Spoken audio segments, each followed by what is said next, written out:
This is the Bloomberg Surveillance Podcast. I'm Tom Keene, along with Paul Sweeney. Join us each day for insight from the best in economics, finance, investment, and international relations. You can also watch the show live on YouTube. Visit the Bloomberg Podcast channel on YouTube to see the show weekday mornings from 7 to 10 a.m. Eastern from our global headquarters in New York City. Subscribe to the podcast on Apple, Spotify, or anywhere else you listen, and always on Bloomberg Radio, the Bloomberg Terminal, and the Bloomberg Business app. Let's get started. In an incredibly busy week, we're going to be jumping around theme to theme, and we start with what you're focused on, as Lisa Mateo mentioned. The tech earnings, the tech juggernaut is here. Writing a brilliant note for Wells Fargo is Chris Harvey. He is their head of equity strategy. Really sharp, dense note. Is your note top down or bottom up?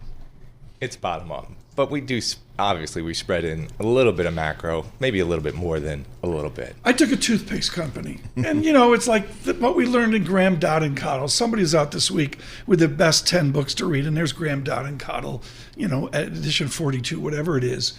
And it's boring, and the EBITDA is like 6%, 12%, whatever. Microsoft's EBITDA is 3, 4, 5 times. Describe the profit-making machinery of these selected Magnificent Six. Yeah, the thing about the Magnificent Six or Seven or the mega caps is they have fortress balance sheets. They have annuity-like businesses. They have pricing power, and they have global brands. They are the new Loval. The market views them as a new Loval. The market views them as the panacea. The market views them as the stocks that they go to. It's the all-weather stock. Paul, we heard this last week, and Mr. Harvey just identified it. Folks, for those of you that don't have a fancy degree like Chris Harvey, Paul, annuity-like cash flows. That's what we heard last week, and that's what we start with on this Monday with Chris Harvey. Exactly. And so, Chris, for the folks that maybe missed that trade last year, what do you tell them this year here? Do I try to jump on there, or do I go to look for some other areas that maybe haven't, participated? So, Paul, I think if you missed it last year, obviously you just don't want to chase and chase and chase. I think the best place to put your money, if you're looking for tech, and we do think growth is still a pretty good area to be, is in the communication space. You do get a lot of your media companies, whether it's Meta, whether it's Google, there we go, Disney, drink the Kool-Aid. and things as such. But these are companies that, again, they have great balance sheets. They have annuity-like businesses, but the valuations are very reasonable. And what we call them are momentum GARP, right? Mm-hmm. Growth at a reasonable price. And they are working. And we think they'll continue to work because the underlying fundamentals are still good, and valuation, unlike a lot of the other space, is still pretty attractive. And I saw your media analyst, Steve Cahalit, over Wells Fargo just downgraded Warner Brothers Discovery, so there's lots of issues there in the traditional media space. How about earnings? We're kind of in the thick of earnings. We're really going to get some of the big tech earnings here. What have you seen so far in this earnings cycle? What are you looking for, maybe even this week with some of the big tech names? Yeah, what we've seen initially was a bit of the selling news. Right, last week it was a better reaction, but overall we're still seeing a little bit of a selling news. What we're also seeing, and what you would expect, is just people are managing guidance. They're not saying, okay, this is going to be. They're saying it's going to be a great year, but they're not backing it up with guidance raises. They're being more conservative, which is what we would expect going forward, and causing a little bit of chop in the market right now. I look at what to buy here. I like the idea and the big tech and that. What do you listen for in the conference calls today? Do you need, or this week I should say, do you need a validation of where the fortress balance sheet is, what they've done, or is it a complete Chris Harvey focus on Q3, Q4 of this year? Tom, we're looking for tons of things in earnings. We really just want to see what's going on, what people are saying, what's the hot button. Right now from financial companies, what they're saying is our clients are re-risking. Is that good, bad, and different? We're not sure just yet. Right, what are we hearing from some of the consumer companies? We're hearing, hey, we're more, the client or the consumer is more value oriented. We're also seeing that the difference between the high end and the low end is still there. High end's much better than the low end. And then what we're seeing from companies, or what we're looking for companies, is are they managing expectations, and how well they manage? This is brilliant. Take it over to the tech companies. Yeah, to the tech companies, we're going to get that, right? And what we expect to see is a management of expectations. You had a great year last year. You just don't want to say, hey, I don't expect these companies to come out and say this year we're raising numbers, we're raising guidance. What they want to do is they want to manage expectations. What they want to tell you it's a good year, but they want to be able to progressively step over those expectations. Because the one thing we are hearing is there's not as much visibility as you would think, and people are still concerned about the macro. 2024, it's an election year. How do you kind of factor that into your calculus? Politics are probably as difficult to handicap as we've seen in some time. The one thing that we do know, and the one thing that we've looked at, is the most important thing for an investor is who controls the Senate. If the GOP controls the Senate, usually we have a much better 2-year run than we do if the Democrats control the Senate. The other thing that we're talking about a lot, and I'm sure your guests have been talking about this is a big year. People expect this to be a big year for M&A. If we do see the GOP not just control the Senate, but the White House, we could see M&A late in the year really take another level up. Ed Yardeni making a lot of press calling for the roaring 20s. Does Wells Fargo see this, like Yardeni, out with a huge bullish call off the roaring 2020s? Tom, we can go a bunch of different ways. We do think you're going to have a little bit more. We're surprised we haven't seen downside just yet. Did you lose money? And so as a result, we can see the market go one of two ways. We can see the market just kind of muddle along, but we can also see a situation where we do have irrational exuberance toward the end of the year with M&A and things of the such. Too short. Chris Harvey, thank you so much. With Wells Fargo this morning.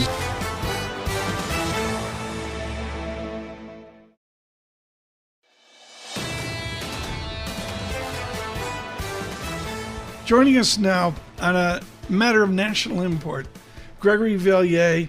Greg, I'm not going to mince words and Strategist out with a must-read on Bloomberg opinion about what to do here. But Gregory Valliere, it has too many echoes of Lebanon and President Reagan. What will be the response of President Biden to the wounded, to the killed in Far East Jordan? Well, good morning, Tom. He has to respond. He said he would respond. So the U.S. is sort of boxed into a corner. We can't not do anything. And I think if it's just an airstrike, that's not enough. It's got to be robust. I recommend to all of your listeners the Wall Street Journal lead editorial this morning talking about what we have to do. It's got to be a robust response. Is the Pentagon communicating with the White House? I think there's a lot of people listening, both Democrats and Republicans, would say if our Valliere response is run out of the White House, that could be problematic. Are the adults going to take over, the adults at the Pentagon? Yeah, I think they will. We heard the top general over the weekend say, we don't want to be disproportionate. We don't want this to spin out of control. But it's also a political story, as you know, Tom. And I think that politically, Biden has to do something muscular. He can't have one little wimpy attack. And if he does, that's going to make his reelection prospects even more difficult. That's kind of where I wanted to go, Greg. I mean, this is a political year, an election year. Typically, in your experience, how does that factor into the calculus of these types of decisions? Well, it politicizes everything, and I think on this, there has to be something that would convince the American public that the Iranians have been punished on this. And what we've seen since the 7th of October is little hit here, a little hit there, nothing all that big. And what that does is simply embolden the Iranians. And Greg, to what extent? I mean, this is all a function of what happened on October 7th, as you mentioned here. To what extent do you think the U.S. should be pressuring Israel to kind of wind this thing down, or is that not on the table at this point? Oh, I think off the record, there's communications between the U.S. and Israel, with the U.S. saying, let's cool it. Let's have a ceasefire for a while. Let's get some of these hostages back. I think from a PR standpoint, that would be quite positive for Israel and the U.S.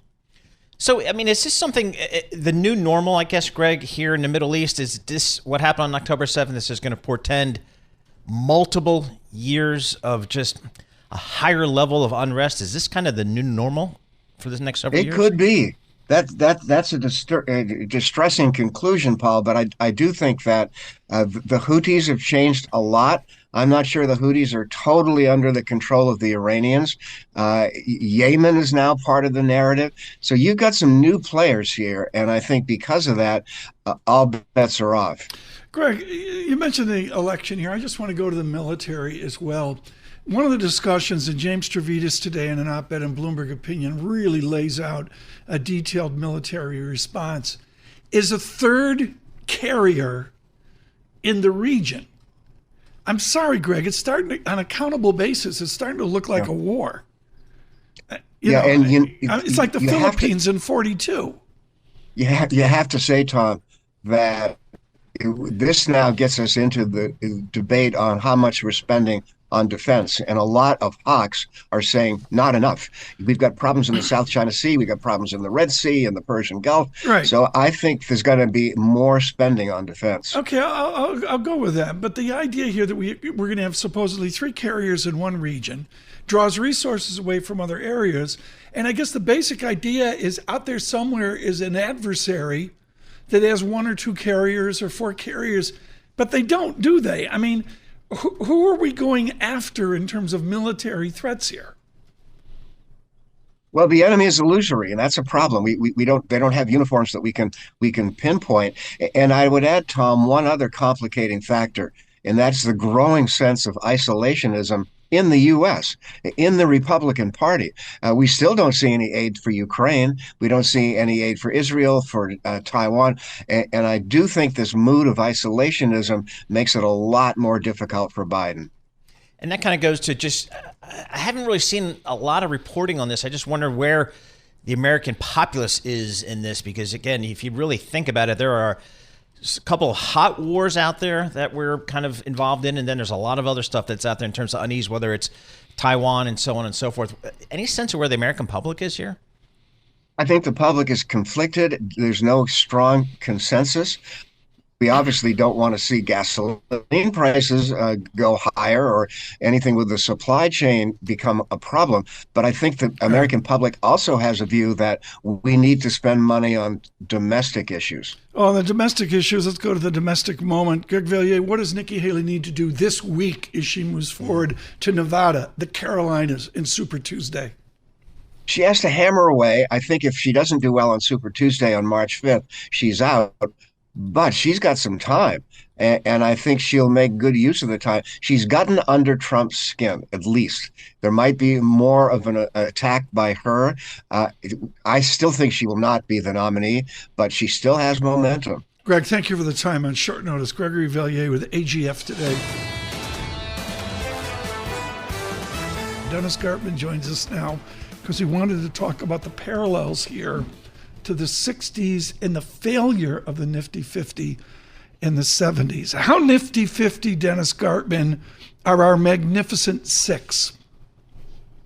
The fact that we had 50 at the one time, now we only have 6 is the big qualifier at this point, Tom.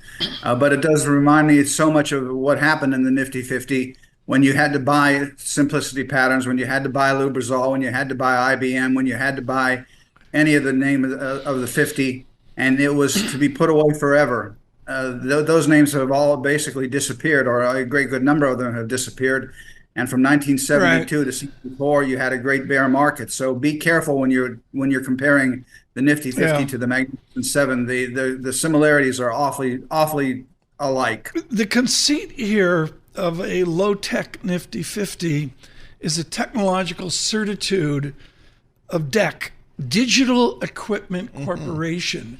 From where you sit, Dennis Gartman, do the Magnificent 6 have features of the collapse of DEC, Wayne Labs, and Control Data? I'm loving this. This is my childhood. I'm bringing out Dennis. It was our childhood. We were both barely into the business at the time. I joined the business in 1972 and remember the Nifty 50 very clearly. And the similarities, to me, are very distinct and very clear. I'm reminded of the tulip bulb mania. You and I were a little too young to remember the tulip bulb mania of the 15th century. Grandpa told me about it.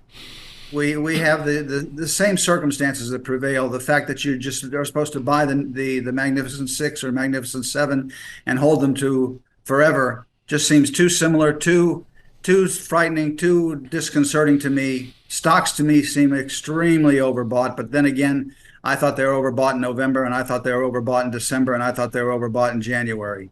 So, Dennis, that's kind of where I wanted to go here. We had that big rip in the marketplace at the end of last year. I think it took even some of the biggest bulls by surprise in terms of the movement here. And if I think back, I don't remember seeing earnings move up at a commensurate pace to the stocks. So where are we in terms of valuation here? Is this market overbought from a valuation perspective, in your opinion? It's to me, take a look at, I think the real test is Tesla selling at 50, 60, 70 times earnings. Ford and General Motors sell at 5 and 6 times earnings. Should Tesla be 10 times the valuation of Ford and General Motors? I think not. But thus far, I've been wrong. So you have to take that with a very large grain of salt. But this does remind me very much. I've thought about it for a long time.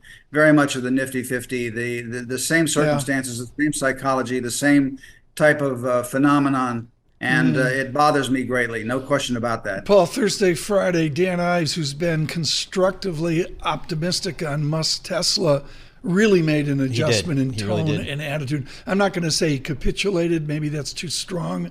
But he made a massive adjustment in tone off that conference call. He absolutely did. It was noticeable here. So, Dennis, where do investors go from here? I mean, did they sit in their 2-year treasuries at 4.3%, or do they try to come to the stock market and look for some values? What are you kind of thinking at this point? Well, I'm 73, so I've got so much. 85% of what I own is in 2 and 3 year treasury notes at this point. I own a little bit of gold, but I'm 73. If I were 50, I'd be looking for value. I'd be avoiding the Magnificent 6 and 7, and I'd be looking for value out there. I'd be looking at REITs. I'd be looking at utilities. I'd be looking at regional banks. I'd be looking at the things that are unloved at this point, and they will be loved again sometime in the future. So if I were 50, I'd be looking for value. 73, I'm looking for safety. Good morning, Lincoln, Nebraska. Thank you so much for emailing in. They said, Tom, pick one. Talk to Gartman about gold or red wheat. Red wheat doesn't cut it, Dennis. Let's talk gold right now. If I get the Bank of Japan to capitulate and I get massive, strong Damien Sassower Japanese yen, do I want to be in gold in yen? You want to be gold in dollar terms. You want to be gold in euro terms. You want to be gold in yen terms. You want to be gold in Swiss. Well, I'd avoid Swiss francs at this point. But I think you need to be involved in gold in U.S. dollars and non-U.S. dollars. I think this is going to be a move quietly to the upside in the gold market. It's been a bull market for several years. It's been completely unloved. Right. Nobody's talking about it. And I think that's consequential. Dennis, I'm going mental. I mean, even Sweeney's criticized me. He's vicious, folks. Off camera, Paul is tough. And Dennis, I'm going to cut to the chase. Gold has an underlying 11% industrial use, 40-some% jewelry use. Do you know that gold is used in jewelry? That's what I hear. Didn't know that. Good morning, Elsa Peretti. Thank you so much for listening this morning. Dennis Gartman, gold has an underlying use. Does BitDog have an underlying use? No. Bitcoin has no underlying use other than for rank speculation, and that's all it is. Nothing more than that. And I would avoid it at all costs. And especially, there might be some reason to own Bitcoin because there's a finite amount of it to be created, but Ethereum and the rest of them can be created ad infinitum. So if you have to buy a cryptocurrency, and I think you shouldn't under any circumstance, but if you have no choice, if you just can't avoid the rush to own it, at least own Bitcoin. But Paul, does it have any value? No. Does it have any reason to exist? It's like a Duke, Paul. He goes up to Akron, Ohio, where martinis cost $5. And Gartman's sitting there on the board, the trustees board with millions and millions of dollars. And there's some student representative with three earrings in their nose, saying their ears, whatever, saying, Mr. Gartman, please, we've got to have a 4 or 5% interest in Bitcoin. Yep. Can you imagine a heat coming off the desk from Gartman? Yeah, I don't think that's going to happen. I would reach across the desk and hit him. There you go. Dennis, we got geopolitics, unfortunately, front and center once again for investors to have to deal with in the Middle East and, of course, in Eastern Europe. As you look at that kind of risk out there, how do you think investors should, kind of factor in geopolitical risk, which seems to be a little bit hot right now? It's a reason to be less involved in the stock market and a reason to be more quietly involved in the gold market and a reason to be more quietly involved or more dramatically involved in the U.S. Treasury market at this point. I think geopolitics is back on the front. It's moved from the right and left wings of the stage to the center stage, and I think it's going to become far more important over the course of the next 6 months. Watch what Hezbollah does in Lebanon. Remember, Hezbollah and Hamas are themselves enemies one with the other.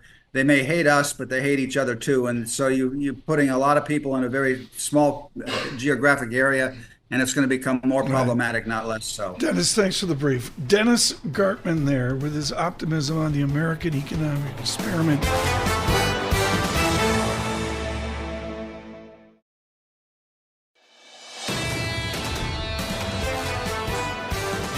She had like 4 lists. There's so much news flow going on this morning. Lisa said, Tom, I got 4 lists. Would you look at them? I said, no, I'm having my first tang of the morning. I said, I can't do that. So she just picked one out. What do you got? Tell me we're lions free. We're lions free because poor Michael Barr's been battered enough. I'll leave him be. But this is something actually you guys have been talking a lot about, the whole streaming wars. Amazon, today is the day. This is a fight in the Mateo household. Today they start adding those ads to their service for Prime. So if you don't want to see the ads, you have to pay $3 more. On the Prime Video. On the Prime Video, okay. yes. So they've always had ads on Amazon.com. That's been a huge business for them, $50 billion. Now when you watch Amazon Prime. Yes, Amazon Prime. Thank you, Paul. Yeah, so they're estimating, this is Bank of America, they're saying that the new business will generate $5 billion in annual revenue for Amazon from that. $3 billion ad sales, additional $1.8 billion from Amazon Prime subscribers. So they're hoping it can push viewers to shop from their TVs. It's this whole thing where you can kind of So I'm going to go to a movie. I'm going to go to 4 hours long Academy Award, Leonardo DiCaprio, Indians, Killers of the Whatever, and they want me to buy, toothpaste off of that. I'm serious. Absolutely. They're hoping you see the ad for toothpaste. Maybe you'll I don't know. Spencer Soper writing this up for Bloomberg today. Big long article. Ad push aims to turn TVs into shopping carts. I love what they did over at Digiday, Seb Joseph, about how they're going to sell ads. Do we know what we're going to see today? No, they said it's not going to be as many ads as, say, when you were watching regular TV and you saw the millions of commercials would come up. It's not going to be as many, but you're still going to see those commercials. They're just hoping it's going to get you to. And the reason they're doing this is because if you look at Magna Global, which is probably the independent source for all advertising, Magna Global is saying by 2027, more advertising will be online video versus television. First time ever. Okay, but help me here. How much is it? How much is it to get rid of this problem? It's going to cost you $3 more a month. Okay, so wait a minute. For $36, that's not even a price of Ken Fellio. Help me here. That's not even a price of a martini at the Carlisle, is it? I mean, I can't even get out of there with a Negroni for 42 large for $36 a year. This problem goes away? Well, here's the thing that gets me is that Netflix took a different approach, right, Paul? So Netflix, they're letting subscribers opt into that lower cost. You can pay less if you want to see the ads, but Amazon's not doing that. They're just saying you're going to pay more if you don't want to see the commercial. This is the future. Advertising video on demand. Think about it that way. There you go. Next. All right. Next, we're talking about New York City restaurant owners because there's a bill being pushed to abolish the tip credit. Okay, and they want to have the wait staff in the city, Long Island, Westchester, be paid $17 an hour by 2026. So there's a survey, 95% of restaurateurs, they oppose that bill. Okay, they think that tip credit that allows owners to pay the wait staff who earn tips less than a minimum wage. They're saying it could lead to higher menu prices if it's gone. They said it could lead to layoffs. It could even shut them down. So this report is out there. It's saying it's going to cost them about $12,000 more a year to employ a full-time tipped employee if this bill goes through. Yeah, so this is potentially upsetting the entire ecosystem of dining. I don't know why. When you get Europeans to come to the U.S., they're like, what's this tipping thing you guys do? True. Yeah. I don't know, but whatever it is, that's how we do it in this country, and I would not want to try to mess with that situation here. Yeah. But by the same token, I'm tipping everywhere these days. everywhere they turn the screen around to you and say, what do you want to tip? Are you tipping like you're tip at fatigue. 7-Eleven or whatever? Yeah, You're at Wawa? it's You're tipping. Tucker No, doesn't I'm tip not. at Wawa. I'm But not. you feel the pressure because they're You staring feel right the at pressure. you. Yeah, Yes. absolutely. I You're know. looking at the screen. I know. But this story here, again, it's in the New York Post about, if you pay your wait staff a minimum wage as opposed to what you do now, which is below minimum wage, but they get the tips. Net, I don't know how it all works out, but it just seems like you're going to be shifting the cost back onto the restaurant owner. Exactly. And That's that what could it be is. an issue. So Last one. What do you got? Empty nesters. They're putting big bucks. They want to pay coaches to help them through their emotional plan. Okay, so this is from the Wall Street Journal. They're You mean if I paying get these rid of 50 afterthought, I'm an empty nester, and that's a trauma? That's it. It's a trauma. $250 an hour. Coaches are paying. I was going to pay her People are paying coaches. $250 to empty the dishwasher. But, continue. all right, I've got a pair of 27-year-olds, Yes, and in their the twins. lifetime, the great financial crisis that impacted them, in Yes. terms of Okay. their household and then the pandemic. So I mean, they've had to endure some stuff that I'm not sure my generation did. It feels like maybe my parents' generation with the Depression and a war and things like that. I mean, they've had some stuff that I haven't had to deal with. So I don't know, but I'm just, it's definitely, And it is. But they said the parents are the ones who are going through the trauma, and the parents need the coaching and the help from the professionals. It's become an actual business. I mean, there are empty nest coaches. It is an There's issue, training certifications. This is a whole big business. And TikTok, Facebook, everywhere. You've seen Michael Barr more than we have this morning. You're back in our sequestered surveillance studios, which are off from our beautiful glass studio here. Is he okay? He's okay. He's okay? He's taking a break right now. I'm going to go pat his Yeah. forehead in a little bit Okay. and make sure. Did you it's talk good. to Mrs. Barr? Is the marriage in one piece? She's feeling great this morning. She's feeling great. Yeah, I think what she won. I mean, he mortgaged the house. I don't, it's painful to say the least.